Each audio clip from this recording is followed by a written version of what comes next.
שירוץ רק עכשיו, ואני אעשה לכם אתגר על היום הראשון שלו.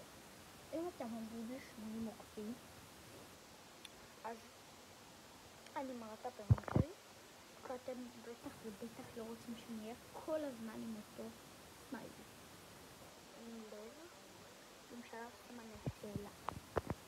בערך שתדעו לכם, יש לי פה את האייפון של סבתא שלי, אייפון פרו-מקס, וזה הולך בקרוב להיות של אח שלי, ולי הולך, וכרגע יש לי אייפון, טלפון משקע כזה שיומי, ולי הולך להיות את הטלפון של אח שלי, יש לי טלפון רק לא פרו-מקס, עם ככה מצלמות שהן נראות ככה ועם הפניו, זה מה שיש מתחת, אז רק בלי זה, ככה יהיה לי, ולאח שלי יהיה את הטלפון הזה בדיוק, והוא מחליף מגן, למה אם אתם רואים, המגן זוהר, הוא לא לבן רגיל, אז אני אומר לך, סורי, לא אכפת לי אם אתם רואים ממש קצת מהפנים שלי, הנה, אני מקווה מאוד שעכשיו אתם רואים את הזוהר, לפה,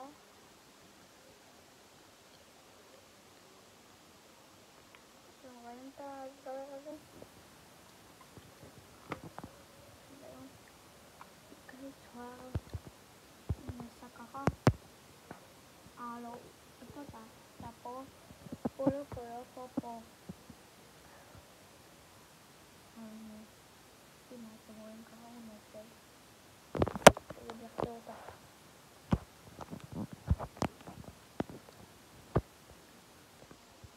ואני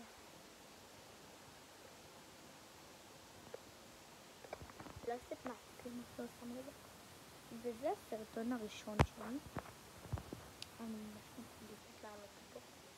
ואני אגיד את זה עוד פעם, אם אתם מגיעים ב80 עוקבים,